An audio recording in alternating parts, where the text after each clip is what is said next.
on, Tracy, come get your hair done. Come on, go to the table, eat your breakfast. Her day starts dark and early at 2:30 a.m. So cute, yeah.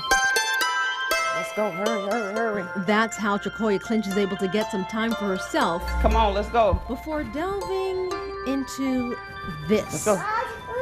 Come on. You better wake up because you got to go to school. Hurry. We got 4 minutes to be out so that we are on time. All right, we're off to school. How are you? Destiny. I need to see you. Okay, student services. I'll tell them you coming. Calling the shots is what she does as principal at Andrew Jackson High School. I have a 4- and a 2-year-old, and that is another full-time job. 2 extremely demanding jobs. There are days when this is literally a 20-hour job. I get here maybe 5:30, 6 o'clock, depending on what I'm planning for, sometimes 6:30, 7 o'clock. Like today is homecoming. So I won't leave Andrew Jackson until 10, 11 o'clock. And so I won't see my kids today. So there is some guilt for sure associated with it.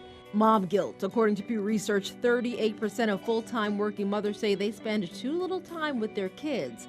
A poll on workingmother.com found that 57% of respondents feel guilty every single day. But there are ways to shake that feeling and work towards finding balance. BalanceCareers.com has some helpful tips, including create an anti-mommy guilt credo based on why you work. Our jobs are important, and keeping things in perspective helps.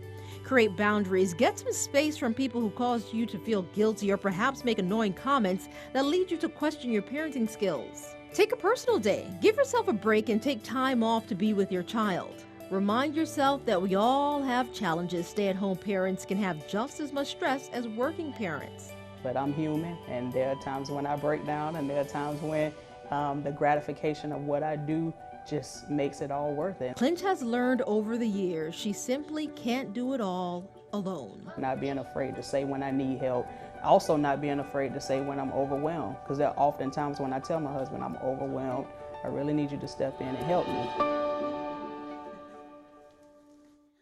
All right, so let's talk a second about working mom guilt. Ultimately, it could lead to some women dropping out of the workforce, taking less demanding and lower paying positions. Long term, they rarely catch up, and collectively, this keeps the pay gap alive and well. Now, according to the Institute for Women's Policy Research, a woman's earnings plummet by 30% after being out of the workforce for 2 to 3 years. Yeah, whatever you decide to do, do what's best for you and your family. So tomorrow we're going to continue the series, and we're going to talk about on-site daycares. There are some companies here in Jacksonville that provide that. I know earlier you were saying, Lou, that would be awesome. For all of us, it would be. Ours is not one of them. No, and again, it's cost prohibitive in so many different ways. You know, I mean, you have to be a really large, big, we'll talk big about the company. requirements. Yeah, I'm very interested in that for sure. Because what a bar. You talking about working mom guilt. My guilt comes in the form of knowing that right now at 6:40 in the morning, my wife is running around with 2 kids, by herself, trying to get those lunches, which we try to do the night before, but close everything, get them dressed and out the door. I know that's tough. And here I am hanging out with Keith Nelson and Mike Prangley and Katie Jeffries. I mean, how awesome is that? So very cool. So speaking of Mike Prangley, he's right over there.